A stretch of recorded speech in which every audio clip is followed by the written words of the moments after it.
thanks for coming to our first ever Ask the Mirror event. This should be another fun and engaging evening. Hopefully most of you had the chance to join us for Zoom and Brews last month, which was really just so much fun. And we're hoping to get a piece of that again tonight on this first day of reopening in Connecticut. Slow reopening, but reopening nonetheless. I'm sure you'll have plenty of questions on that front. Before we get started, just a really quick plug. This is a CT Mirror membership event. As CT Mirror members, thanks for being here. I mean, this is for you guys. That's why we're doing this.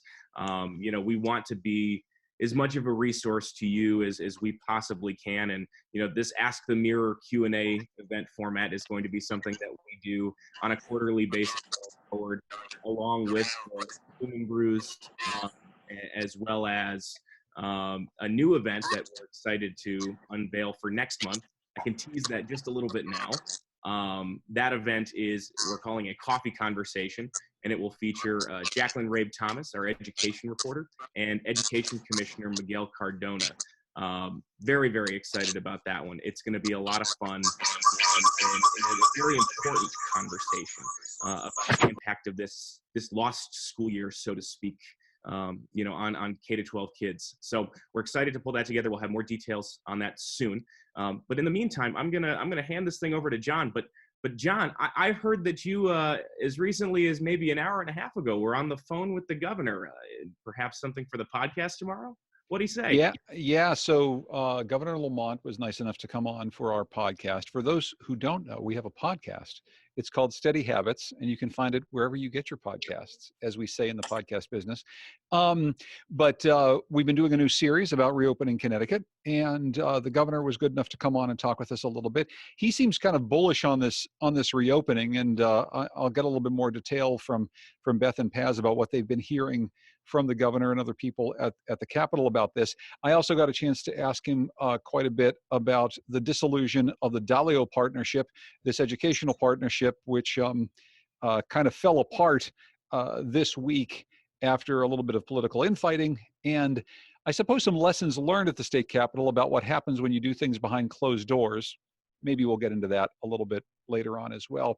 But again, I do want to say that the podcast is something that allows us to talk to a lot of interesting folks, people who people who maybe you don't know. The episode that we have out today, a few public health experts, one from Yale, one from Harvard, just giving us a sense as to whether or not Connecticut's ready to reopen. And I think that there's some split ideas from public health officials on that question. But I want to introduce our two Connecticut Mirror panelists tonight, the executive editor, Beth Hamilton, and the Capitol Bureau Chief, Mark Pazniokas. You know both of their work very, very well. We're going to get a chance to give you a chance to ask them questions about the news, about their work, how they do the work, all of those things. But we'll just start things off here by just asking a couple questions of both of you. And I don't know, Paz and Beth, I'll start with you. What brought you to the Mirror? Like, how did you get here through your career? What a question. Not the straight line, really. So I was a journalist for 20 years and as a reporter, including a period of time when Mark and I worked together at the Hartford Courant as reporters together. And we both got caught up in a layoff when things really started to go south for the newspaper industry in 2009. And Mark was able to be part of that kitchen table conversation that you guys talk about, that you were both present for when the Mirror was formed. I, on the other hand, was about to give birth. So I didn't really have many job options at that point. And instead of going out and looking for work, 8 months pregnant, I had a baby, and then I raised 4 kids for a while, and I went back to school and got a master's degree, and I taught, and I wrote a bunch of poems, and I walked around outside and thought about things. And then finally my husband looked at me with a kind of a puzzled look on his face one day and said, "You are going back to a real job, right?" So I took a detour at that point. I thought, I'm just not sure that I want to be in journalism. I'm not sure there's a place for me right now. And so I got a job working in communications, and I gave it almost 3 years before I decided I was bored out of my mind and I needed to return to the newsroom, which was where I belonged. And the rest is kind of history. And it's great history for us. I mean, I'm so glad you decided to do this. I actually didn't know you wrote poetry. I do. Well, I used to. I don't have You, time anymore. you don't have time anymore. And Yeah. did you? I mean, you did that pretty seriously for a while. I did. I've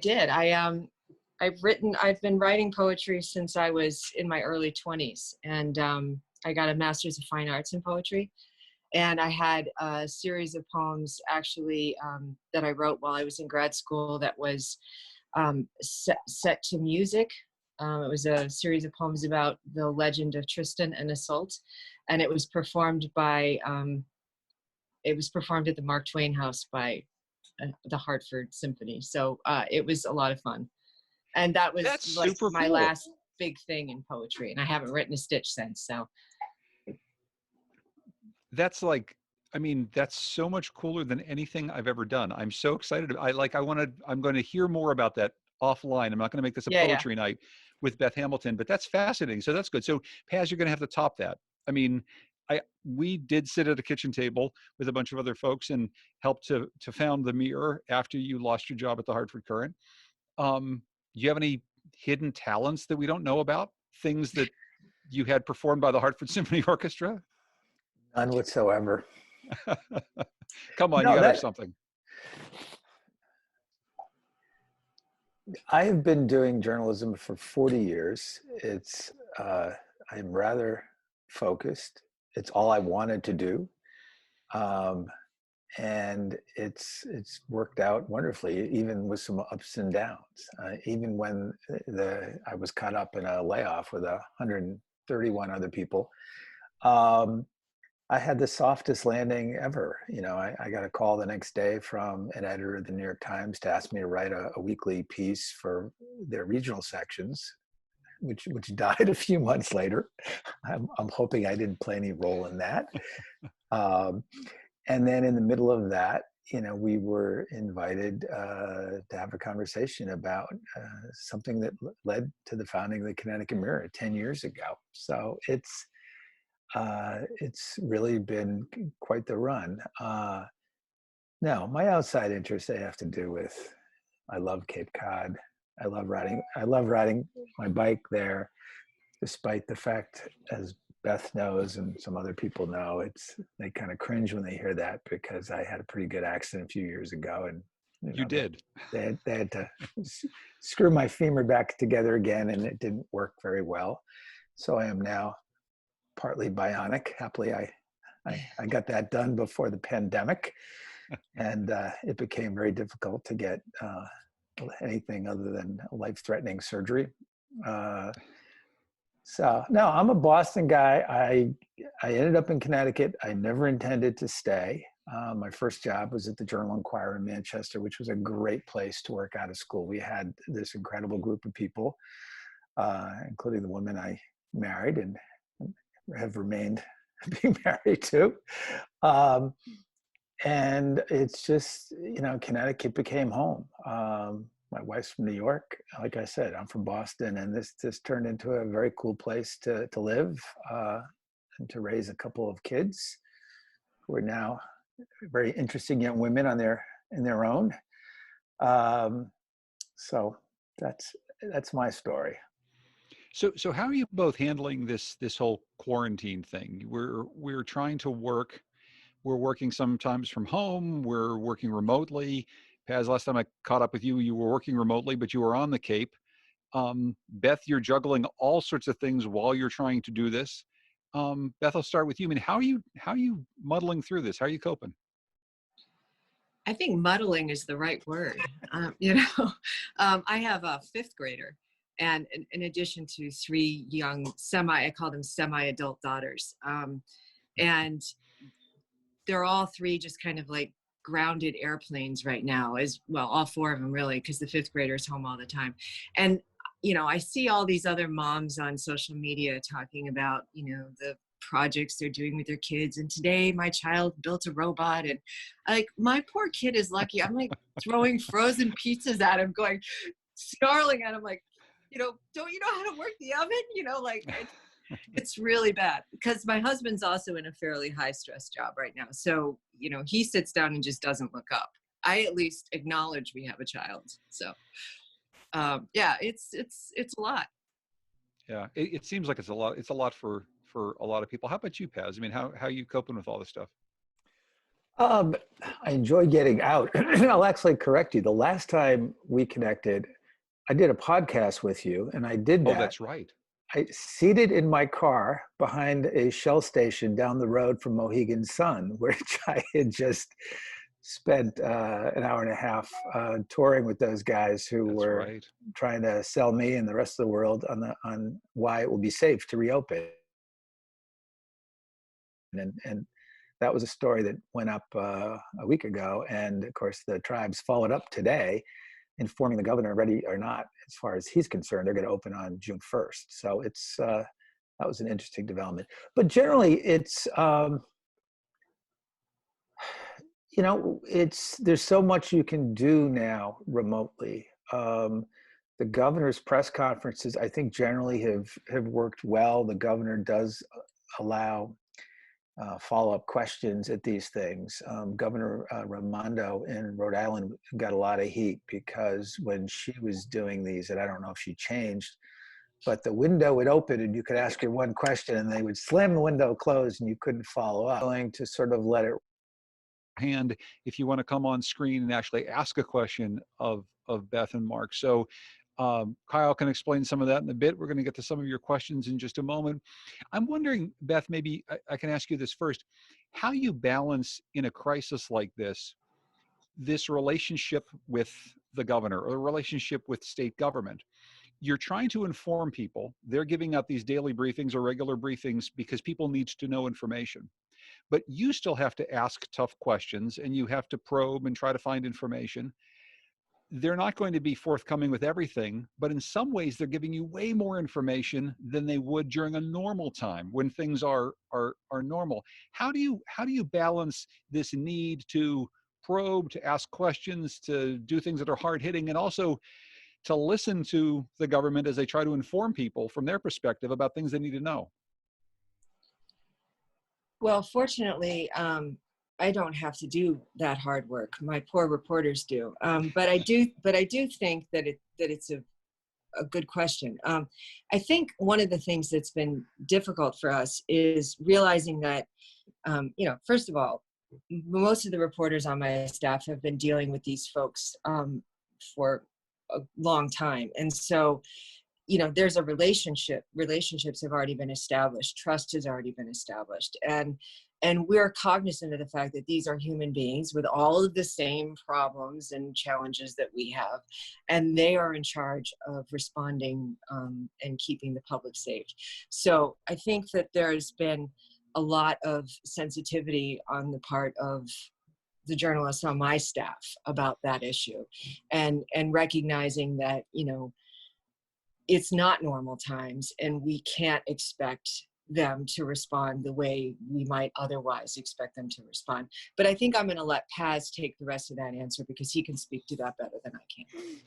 Of course, I was just glancing at a text message from one of the tribes and I was trying to read that while listening. So I think I got the question.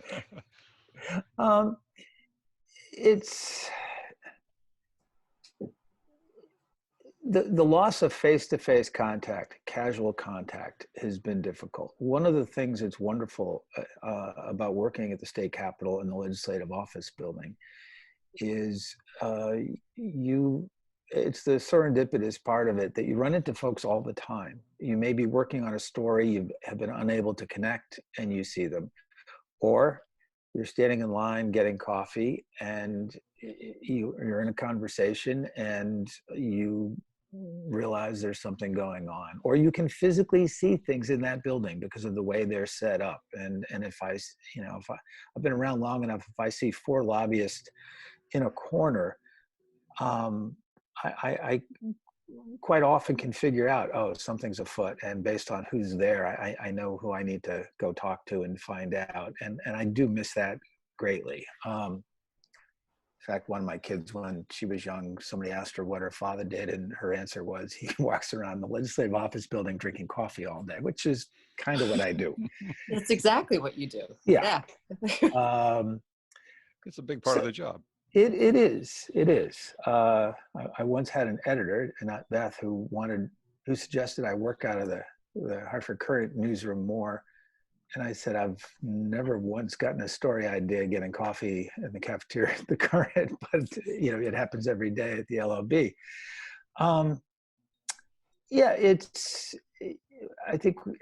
I think everybody's been sensitive as to the pressures on the people we're covering. In normal times, you look at a governor's press office and you say, hey, they got it easy. It's not bad. It's good money. Today, you look and you go, oh my God, they're really understaffed, particularly if you happen to see Governor Cuomo and the crowd he brought up. I mean, he's got a production company that kind of travels with him, and Lamont's pretty much has two guys you rely on, and they're working it. And Max Reese is somewhat of a public figure. He was on TV and he's on Facebook a lot.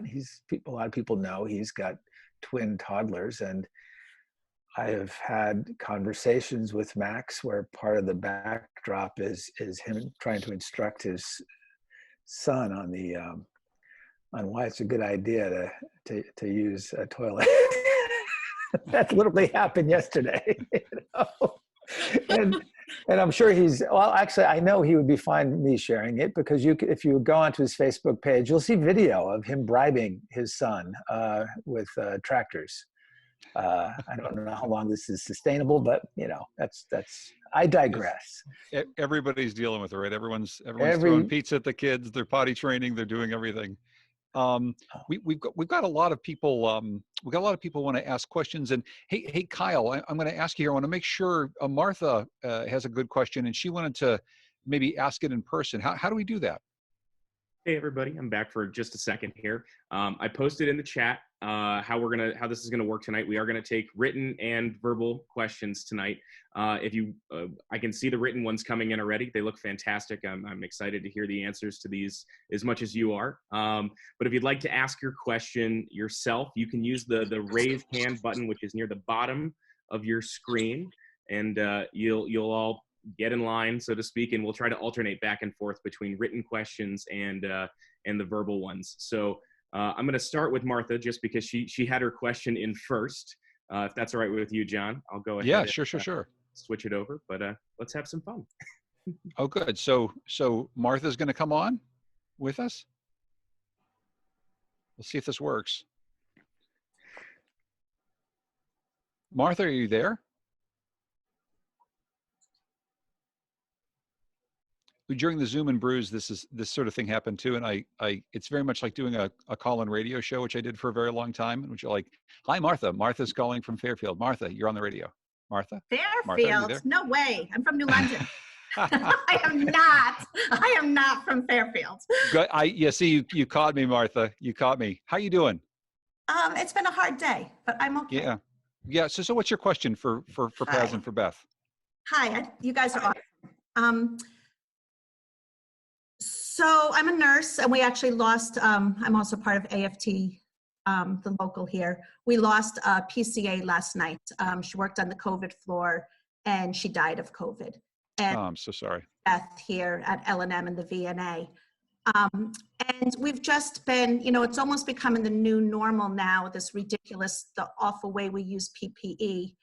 And I'm going to give myself a plug. If you listen to the Reveal podcast called Unprotected, I am in that podcast. It's an excellent podcast. They do good work. And so we don't understand the fact that we don't do contact tracing in the hospitals, but we're used to that now. So my question is, in the testing, why aren't they testing all of the healthcare workers in nursing homes and assisted livings and hospitals and VNAs? We need to be tested.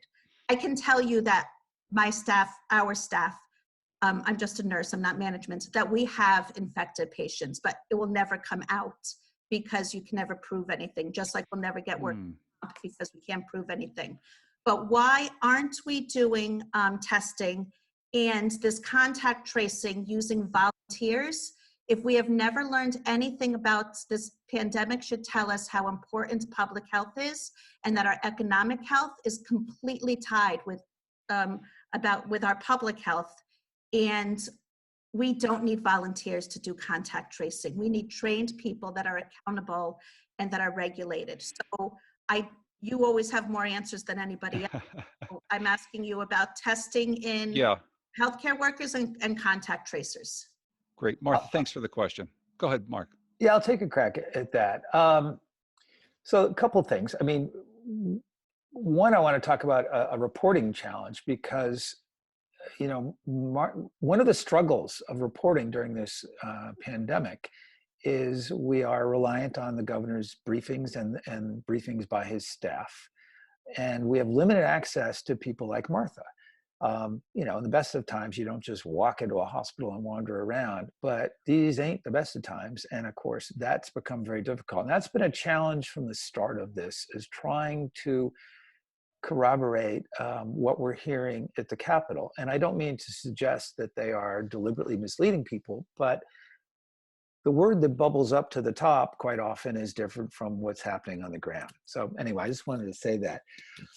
On testing, Josh DeBall, who's the governor's chief operating officer, and he's kind of the interagency coordinator, he says that they're at the point now where that kind of testing that Martha asked about is going to happen. It's still a little ad hoc as far as I can tell. There is no comprehensive system in place. This has moved very quickly. You know, I've said this to Beth when they were aiming for the May 20th opening. It was as though they were still building a runway for a plane that was coming in. They were building out the testing capacity. They were building out the contact tracing. So all I can say to Martha is they say that kind of testing is coming. We get some feedback that it is more plentiful. They had a goal for May 20 of doing 42,000 tests a week. They did 50,000 this week, and their goal before they get to the next phase in June of reopenings is to be at 100,000 tests a week. On the contact tracing, Connecticut's nowhere near the standard that is suggested by the National Association of Health Directors. Their recommendation is for during a pandemic that a state the size of Connecticut should have close to 1,000 people doing contact tracing. Connecticut currently has 300, 270 at the local health districts and health departments, and 30 at the State Department of Public Health. They are recruiting 400 or 500 volunteers. Now, these are not just walk-ins, people coming off the street. They are dealing with schools of public health. They're dealing with schools of medicine. These are going to be, the state says, you know, fairly rigorous programs. But as of today, with the reopening, they don't have that in place. Another word about contact tracing is the state pretty much gave up on it once the caseload really blossomed. Matthew Carter, the state epidemiologist, told us early on that that this thing would quickly get to the point where containment no longer was possible, and then it would be mitigation, trying to slow the spread. And anybody who cares enough to be on a call like this, they know about flattening the curve and trying to keep the hospitals from being overwhelmed. And in fact, the state was successful in doing so. So as they reopen, the idea is to be more aggressive in doing contact tracing to try to prevent, you know, these small outbreaks that they may detect from becoming bigger. So that's the status right now. And again, ultimately, whether all that is in place, we'll see. I did a piece about the contact tracing and pointing out that the state was relying on a system that didn't fully exist, and that there was some discomfort by some of the health directors that because of the nature of this novel coronavirus, there's no reliable therapeutic treatments, although we're now getting to the point with plasma treatments and whatnot that is changing. But one of the concerns that I was getting from health directors is that one of the tools that they had was the shutdown and limiting people's exposure. So there was a lot of nervousness about what they're doing now. And as I speak, it occurs to me I should circle back to some of those folks I interviewed a month ago and to see what their thoughts are today. I want to ask a question coming in from William Malone, who asks, why is the governor spending $2 million of our money to hire a Boston consulting firm to manage the reactivating of the state's economy? Beth, do you want to flesh that out a little bit? What have you heard in terms of the rationale for hiring this outside consulting firm, given that we already had this kind of volunteer force of experts, this committee to reopen Connecticut that has just recently been dissolved? Well, if I'm not mistaken, other states, neighboring states, are also using the same consulting firm. Am I right about that, Mark? Absolutely. The regional group has also hired this consulting group. So there's some coordination effort, but yeah. It's, I think that wasn't the governor kind of intent on being in sync with his neighboring governors, and also he plans to disband this kind of kitchen cabinet that he's put together to advise him this week. That's correct. They're doing that. There is a sense that they do need this added expertise. Whether that's ultimately true, I don't know. But to the questioner, Mr. Malone, I mean, I know $2 million is a lot of money.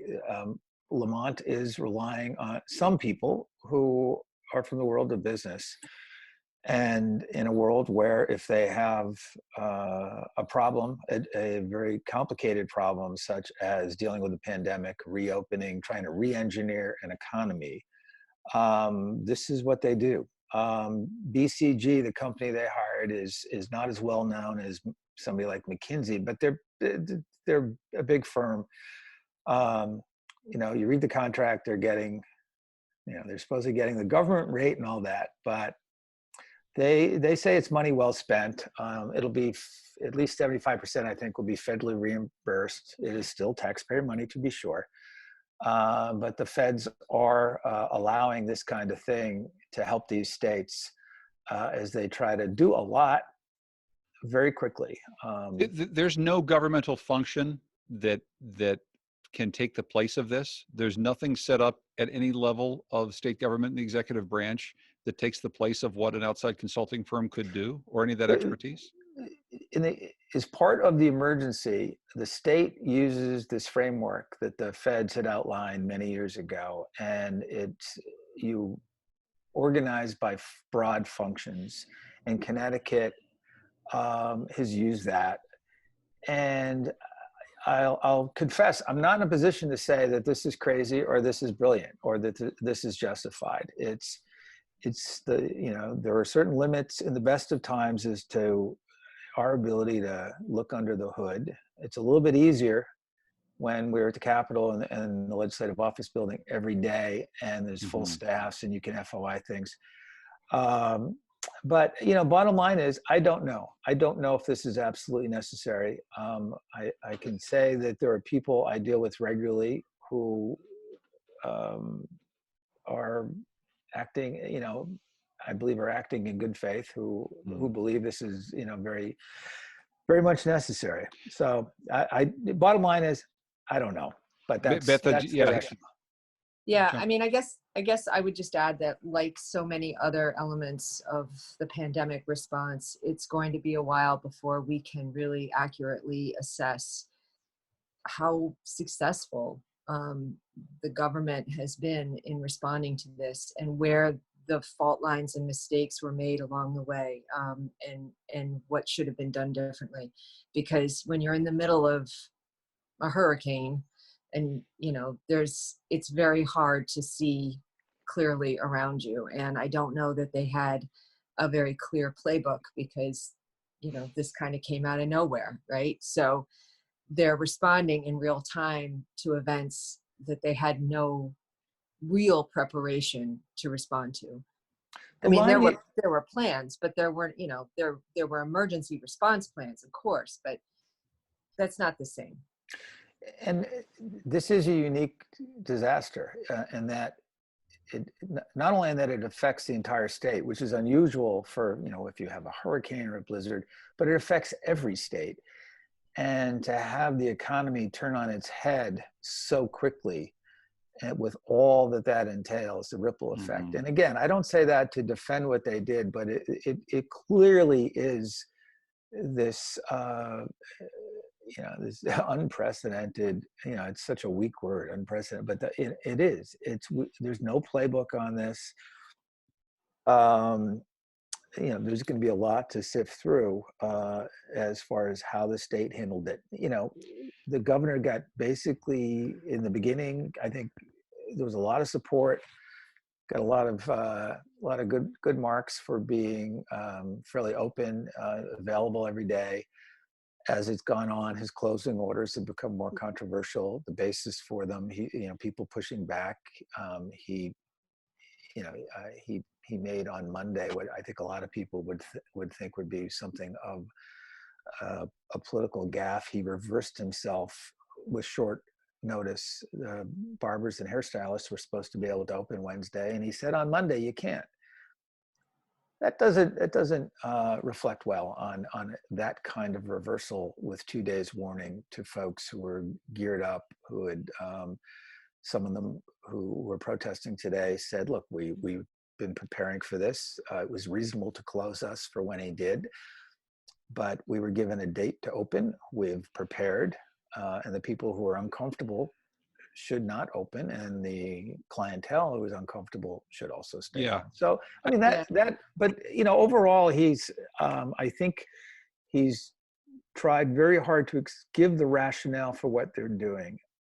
And I remember very clearly, I was the reporter who sort of pressed him first on metrics. What are your metrics? And you know, at the early days, he said, that's a good question. We don't know. He's been pretty good about saying, we don't know. And, you know, they've put together what they put out again today. They reiterated the metrics that are there, that they're hitting their mark so far. There is concern about, will there be a resurgence of the COVID virus? But Well, go ahead. Well, I was going to say, and Beth, one of the things that the governor told me when I talked to him just a little bit ago was, you know, I asked him about this whole state solution. I mean, he's looking to do something that other states haven't done, which is try to have Connecticut act as a whole as opposed to in parts. My home state of Pennsylvania is opening up in red and blue or red and yellow districts, depending on how well they were doing on bending back this curve. For the first time in a while, you know, when he talked to me today, he expressed some concern about what comes out of Fairfield County, you know, and what happens in the area that's the biggest hotspot near New York over the course of the next couple of weeks. Have you or your reporters been hearing more about whether or not this whole state solution is what we're gonna go with over the course of the next several months? I talked to a lot of Beth was going to jump in. Yeah. Oh, I'm sorry. No, that's okay. I was just going to say that I don't know that we've been hearing that that it's not going to work, but there's certainly been some pushback and concern from different areas of the state, largely the areas that haven't had hugely high infection rates. So I think it was Cromwell, Mark, where the town council voted to basically defy the governor's orders and reopen. And I'm a little unclear as to whether or not they're actually going to do that. But I do think that there are different reactions to this. And if you're in the quiet corner of the state, you may think, well, why did our schools, we heard a little grumbling about that. Why did our schools have to stay closed? We don't even have one case. Now they probably do. But I think the governor's approach overall has been seen as sensible, at least if you judge from his, the polling approval ratings of his handling of the crisis. Anyway, Mark, go ahead. You were going to say something. He's been very reluctant to split the state up into regions just because of the size of the state. I think you could probably have a more reasoned conversation about should schools in Eastern Connecticut perhaps be allowed to reopen. The caseload is lower, although it keeps, the numbers keep adding.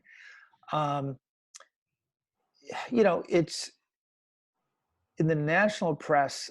I think I kind of cringe a little bit because you see some of the people who are urging for restrictions to be eased. A lot of times they're portrayed as just being idiots, and as opposed to many of them are making reasoned arguments about how to reopen, when. And reasonable people, I think, could disagree over something like, okay, should a school system in Eastern Connecticut be allowed to reopen a little bit earlier? Yeah, I think it's a reasonable debate to have. What's the downside to children of keeping places closed?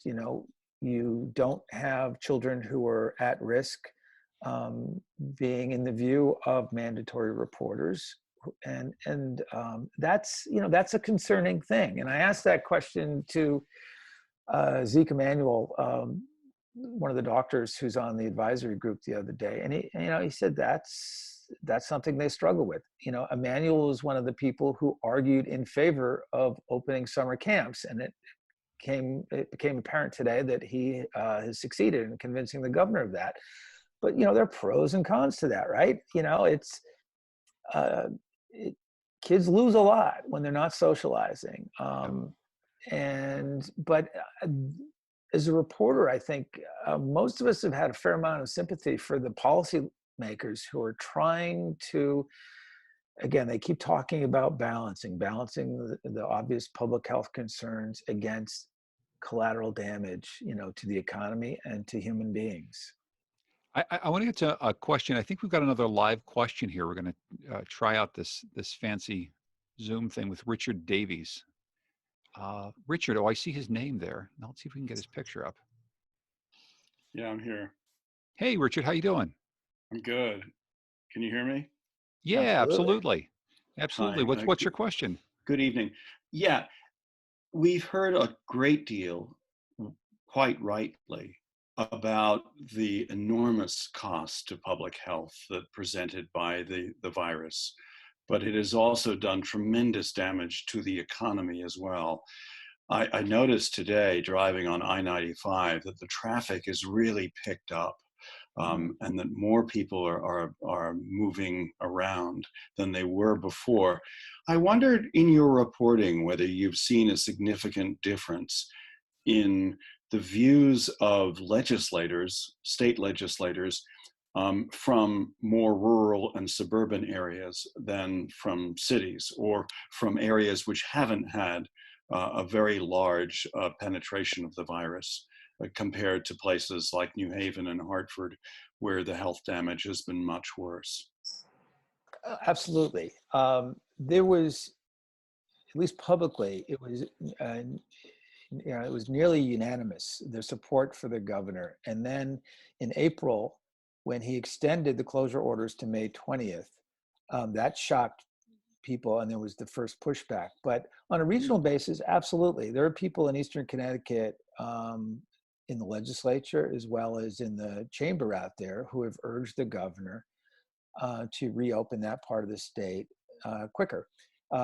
They support the tribes being able to reopen the 2 casinos June 1st. The unemployment in Eastern Connecticut is, it spiked really quickly. That part of the state does rely on the hospitality industry more than the rest of Connecticut.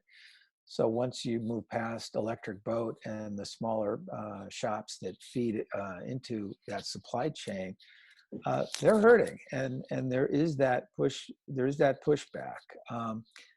The governor, again, he's very uncomfortable with the idea of drawing lines within Connecticut, particularly for anything that's open to the public. The idea of having a town, where you can go to a bar and have indoor dining, but the next town over you can't. He's very, very leery of that, and he's also, concerned about. Yeah, he's just generally concerned about a resurgence. But there's no question that there's pressure and there's objections about treating the state is one unit. I talked to a restaurant owner. He's got 3 restaurants in Eastern Connecticut. And, you know, he was apologetic in talking about it. I mean, that's the thing. Other thing that strikes me is most of the people I talk to, they're very sympathetic to what the governor is struggling with, trying to protect public health. But, you know, they're getting antsy, and they're looking at other states. And so far, at least the last time I looked, you know, Georgia's reopening, there's a lot of criticism, but so far, so good. Parts of Texas, again, so far, so good. Now, will that hold up? That's a good question. But yes, we are now seeing dissent and pressure to say maybe we need to treat different parts of the state differently. I also think it's worth noting that there were no lawmakers on the governor's reopen committee. And so, you know, if he had wanted their perspectives on how to reopen in different parts of the state, he didn't get it officially through that process. And I think there's some bad feelings about that. I could be wrong. There are definitely bad feelings about that. But there were regular conference calls with the governor's office and the leadership, which is a little bit different than having them in the loop on the reopening, to be sure. Right. But you know, it's a mixed bag. I mean, if you do participate in that, you better be prepared to own it. And I'm not sure all the legislators were. I think that we'll probably get some more questions about the way the Mirror has been covering the COVID-19 crisis, but I wanted to make sure I got this in. My friend Doug Stone wants to ask about the story behind the failure of the Dalio committee. Beth, you and I were on the phone yesterday. I was supposed to talk with you and Paz for the podcast, and you said, not going to happen. Actually, there's some news happening. I thought, oh, well, there must be news happening around the state's response, or, you know, another sector is not going to open or something like that. And you told me that this Dalio partnership, and I'm sure that most of the people on the call know what we're talking about here, this plan that the Dalio family had to put $100 million into state education reform, have the state kick in $100 million and raise some more money. It all basically fell apart. I'm wondering, Beth, if you can, you know, help Doug understand a little bit better what we know about what happened there. Well, we know a few things. We know that the Dalios were always uncomfortable with the idea of being subjected to kind of the state's, you know, open government laws, FOI laws, and they requested at the very beginning of this process, when they made the offer and, you know, proposed their $100 million, that the whole partnership be exempted from FOI law. Now, I think ultimately what happened is that the outcry over that issue didn't go away. And not only did it not go away, but it very recently got worse, because Barbara Dalio and other people in her philanthropy organization made a move to oust the recently hired executive director of the Partnership for Connecticut. And that information got leaked to the press.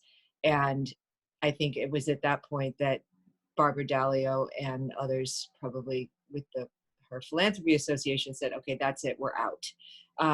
We don't have to put up with this. State, you can take your money and go home, and we'll just keep doing what we were doing because we don't want to deal with this anymore. You know, there's other elements of this about the governor's belief that this was going to work, why he thought that was going to work. Has he met lawmakers?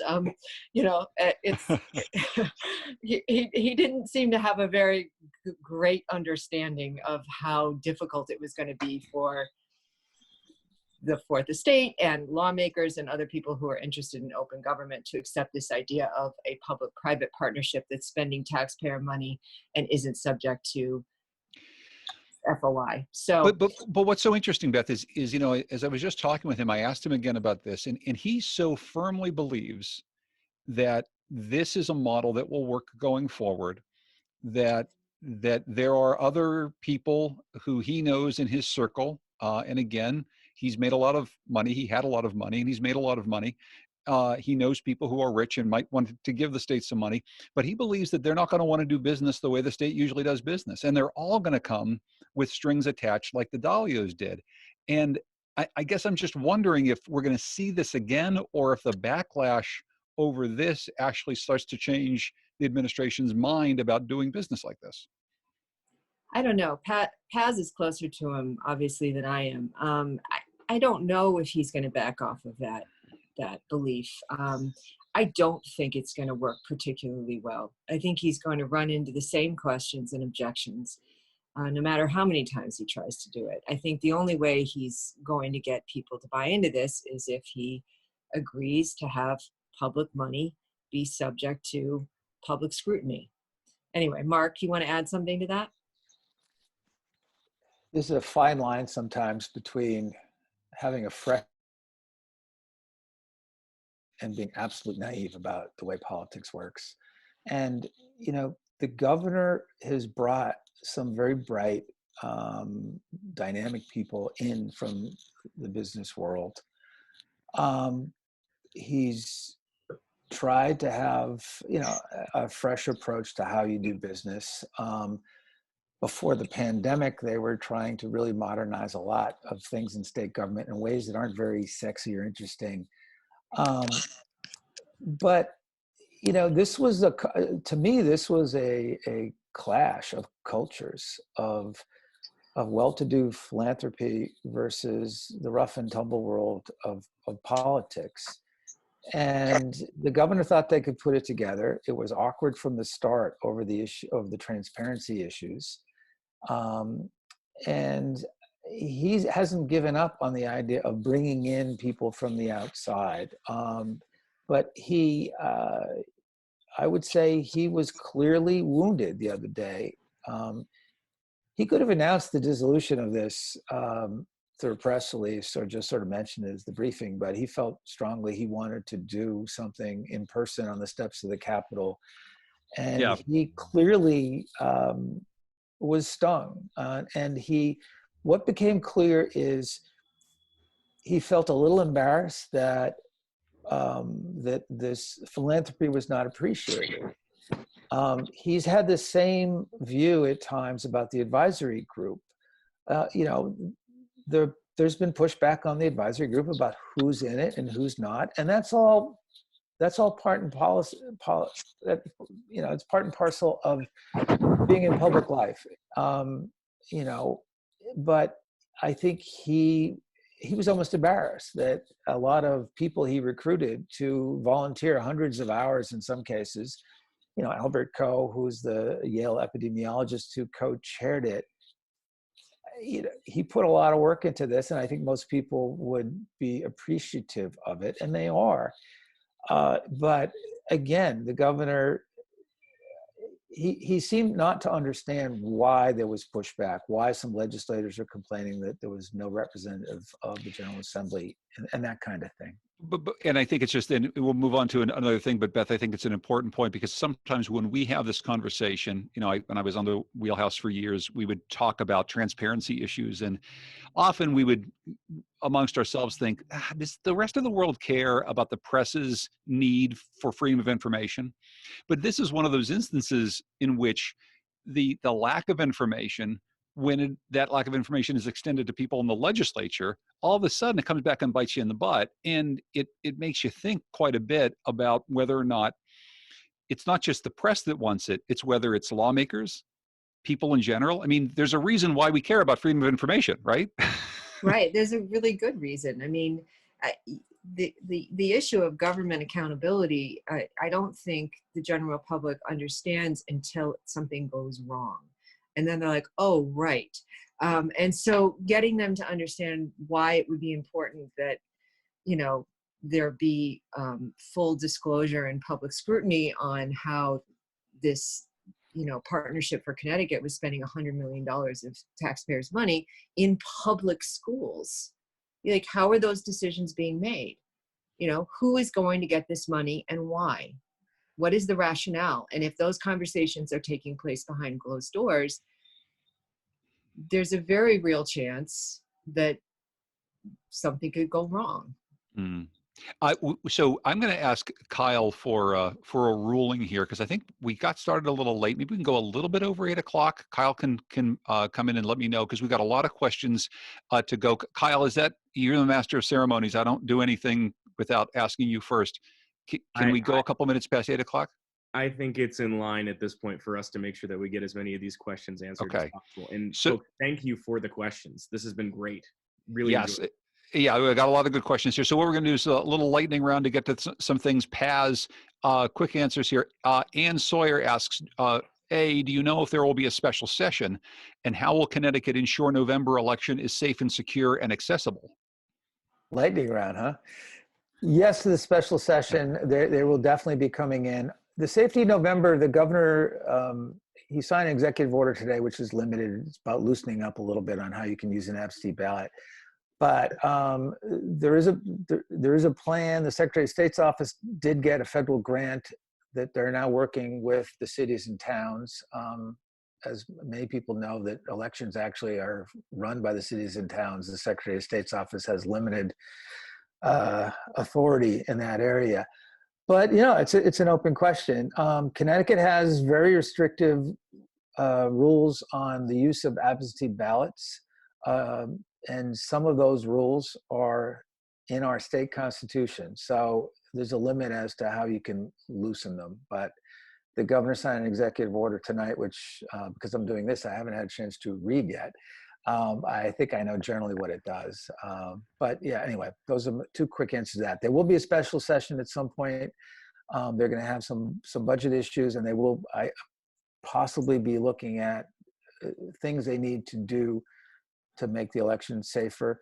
And the other question is, one of the big unknowns is the governor's emergency powers expire on September 9th. And the question is, what happens after that? Does the legislature want to take control of this? Will there be another emergency?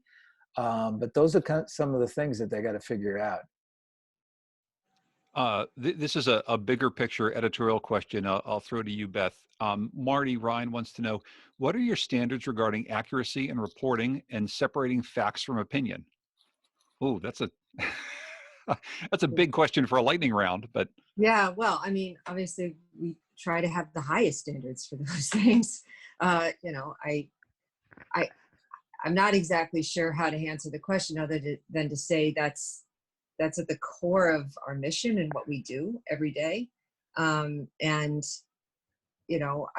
think we're very careful as a news organization, and when we do get something wrong, we move to quickly correct it and explain why and how we got it wrong. I may be missing some of the underlying connotation of that question. Well, I will just say, I mean, what I read into that is a sense that a lot of people, maybe more than ever in my life, seem to have opinions, and they're very willing to give them to the press, including opinions about things that in which facts would be more useful. And you're bombarded, especially when covering something like this from so many angles, with a whole bunch of things that could be facts, that could be people's opinions. And I think a lot of people in the public who don't do this work want to know, how do you figure that out? Like, how do you figure out what is an actual piece of information that you can report, or just somebody saying something? Well, there's obviously, maybe not so obviously, actually, there's some standards, right?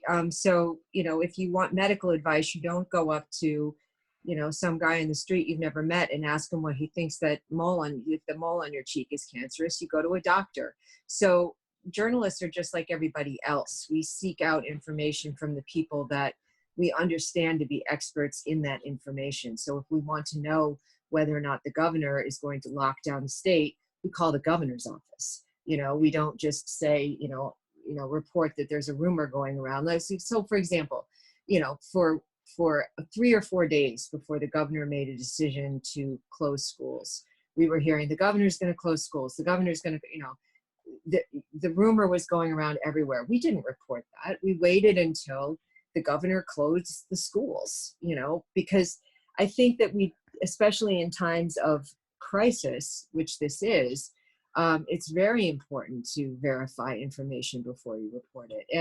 And it's been especially confusing because even the experts have changed course.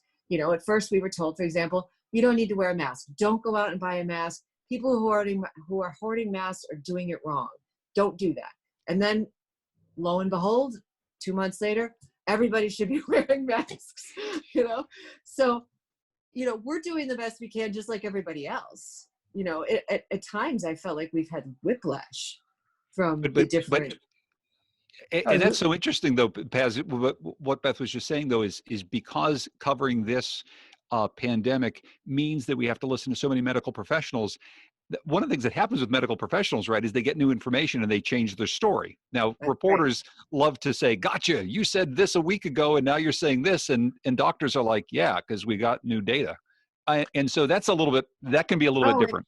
And the medical establishment's understanding of COVID-19 has changed and broadened and deepened, and and yet some of that understanding has raised even more questions. So I think that this continues to be an evolving story. For example, if you look at the issue of the children who are getting sick with this specific kind of side illness that's related to COVID but isn't COVID. Like, we had no understanding of that at the beginning. Think about what we were told in the beginning of this. This doesn't really impact kids. Well, actually it does. So, and the best we can do is report the information when we have it, and try to explain why it has changed. Sorry, Mark, I didn't mean to cut you off. No, but I was going to say, when he asked about opinion, as somebody who covers politics, I'm always sort of sensitive to that, because you have to be analytical, I think, if you're offering value to your readers. And that means, again, there's a fine line, opinion, analysis. You should show the facts that you're basing your analysis on. But writing about campaigns is a little bit like doing theater reviews, because there is an element of theater in it. And you are trying to explain, when they say this is who they're talking to. You're trying to decode and translate what campaigns mean. And that means writing with a voice. And that means, again, offering your analysis which should be based on your reporting and experience.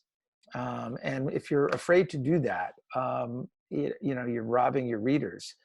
Although we did get, we have a tip line during COVID, and some of them are just comments. And one of them was a guy who said, "Why are you so afraid to offer opinions?" It's like, well, no, I think we write with authority, but it's just generally opining about, whether or not somebody said something that you might think is dumb or brilliant that doesn't really serve any purpose.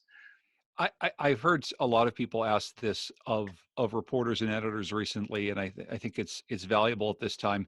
There was another Beth rally, so-called, at the Capitol today. People who want to reopen the state quicker. How do you think about the sometimes small numbers of people who will make a lot of noise versus a large group of people, maybe who think something different, who might make not very much noise at all? I mean, both things are important to report. Sometimes people think that the small squeaky wheel gets a little bit too much attention. I mean, how do you view that piece of the story? Well, I think it was something Mark said earlier, which is that it's been difficult during the last few months to do our jobs the way we would normally do them, which, because we can't, we couldn't really just go out and visit people, right? So we were doing everything remotely, doing our jobs remotely, trying to reach people remotely, and when people decide to go protest in public, that makes it a lot easier to find them and talk to them. But that said, I do think that my reporters have made a real effort to try to reach the people who are not out protesting, who are behind closed doors, either because they're sick or because they're self-quarantining or they're just living their lives, but they all have stories to tell. So And polling helps at times. It's sort of a gut check of, okay, as I'm old enough to recall the silent majority of the Nixon years, and it's always good to see some data on what is public opinion on this. And the Quinnipiac had a poll out today, which said generally, the majority of people want the reopening to be slow and steady. But also when it came to, is it safe to get a haircut? It was pretty much 50-50, which we've sort of seen. We had hairstylists protesting that it was too soon, and now we had barbers and hairstylists protesting that why did you delay again? So that seemed to actually reflect public opinion. But it's always a scary thing. If what does a protest represent? What is behind it? When these have been tough, some of them are rolling rallies. They're just in their cars and you can't talk to them. But when I covered protest, there were certain questions I always ask is, are you registered to vote? When was the last time you voted? You try to get a sense of who are these people?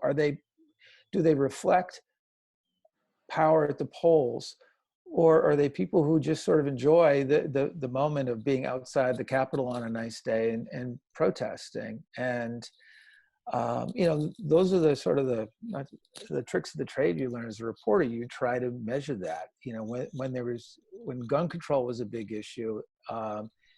After Sandy Hook, I went to the state's biggest gun owner group to their meeting. And, I ran through my regular questions about where do you live? Are you enrolled? Are you in a party?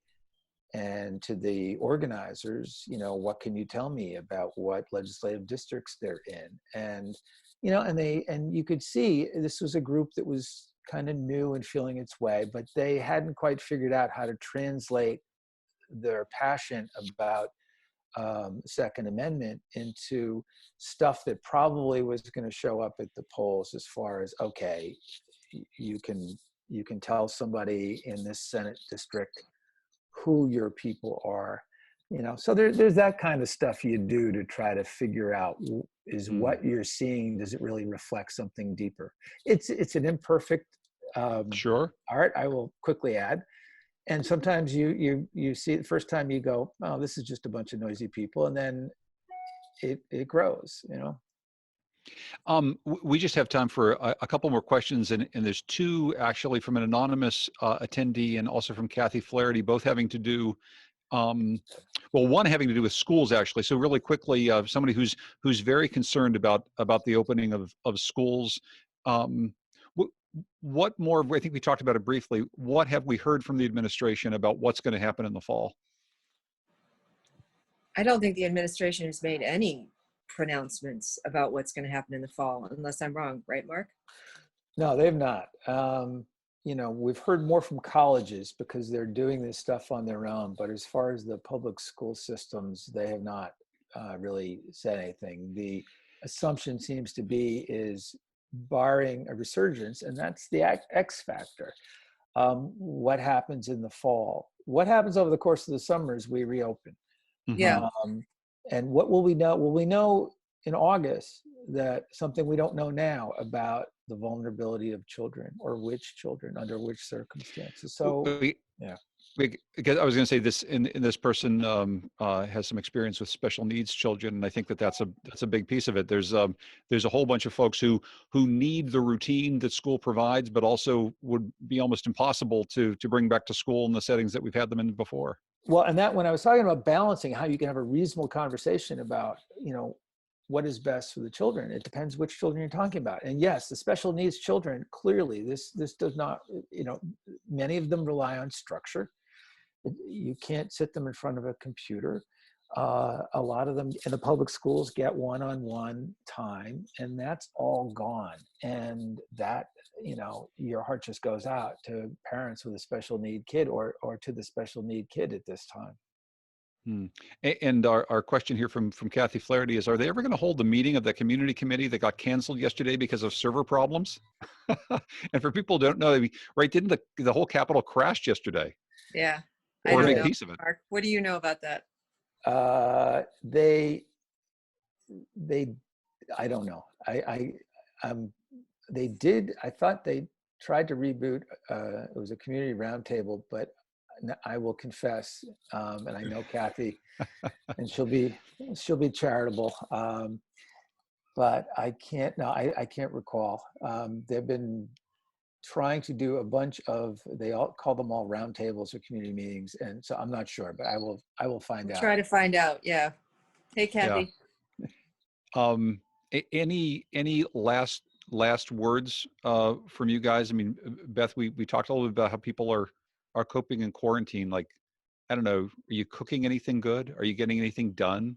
Anything fun? So I don't know if I'm getting anything done other than work, but I am definitely cooking a lot. And I recently started making my own French bread, which has thrilled my husband. And I've been cooking these big, huge meals very late every night, usually involving a lot of heavy cream and white wine. And that's how I'm coping. I think that's how a lot of people are coping. I love the homemade French bread, though. That's excellent. Paz, Yeah. are you cooking at all? I have regressed to my college years in some ways. My wife is away visiting one of our kids, and I probably should not confess to this, but there have been a couple nights this week that dinner did involve cereal and ice cream.